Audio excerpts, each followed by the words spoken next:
Welcome to footballgameplan.com, where football makes sense. I'm Emery Hunt, the czar of the playbook, here at the 2019 College Gridiron Showcase with defensive tackle prospect Connor Griffiths of University of British Columbia. How you doing this evening? I'm doing good. I'm just enjoying the experience and just enjoying the opportunity that I have here. Well, this is not your second All-Star game, because I saw you first back in May at the East-West Bowl up in Quebec City at Laval University, and you put on a great performance there. You go through the regular season, and now you find yourself here in the States at an All-Star game. What has this season been like for you, starting from May all the way through now? East-West was a pretty big eye-opener for me in terms of who I'm competing with in terms of like draft position and stuff like that, because obviously I want to go as high as I possibly can.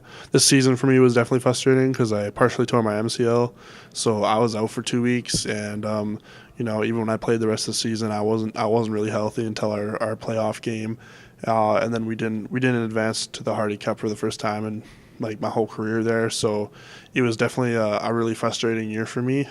Like I didn't really have any film for my senior season, and obviously a lot of pro teams want to see that. Luckily, Rob, my agent, was able to put some work in for me, and he ended up getting me here, and I think it's really like changed my draft position in terms of CFL for sure, and maybe I'll get some NFL looks, because this is some of the best football players in the country. Like, they're getting NFL looks, and some of them will be playing in the NFL. So if I can compete against these guys, then that's a pretty good thing to have in your back pocket in terms of like showing the CFL teams and stuff. Well, what has been a difference from your perspective in competing with those guys at the East-West Bowl to competing with the guys down here? What differences have you seen between the two prospects? I would definitely say that the American guys are pretty big dudes. Also the yard, and also the rules are different too. You don't have the yard off the ball right. anymore. So I had to, especially for my first day, I kind of struggled that a little bit. But today I definitely felt like I grasped it better, and I was able to go out there and really compete. Yeah, that's the thing. When you're playing a yard off the ball, you kind of get a little bit of a head start, but that makes you unique, and you had a lot of success in day 3 when you look at how quickly you got off the ball and how quickly your hands got on the offensive lineman. Do you think playing a yard off the ball kind of gives you that advantage now that you're playing in the States?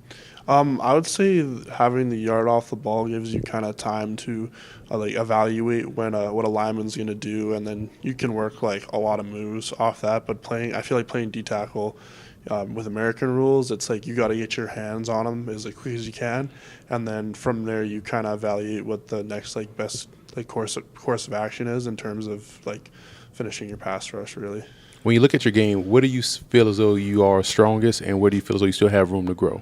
I definitely feel like I'm a pretty strong guy, so I've never really had troubles. Like if I had a move that didn't initially work, I was always able to like get one arm on a guy and push him back. I definitely think I can still work a lot more on my on just my regular pass rush moves in terms of like club rip and swim and all that. So yeah, those are definitely things I feel like I can improve on still.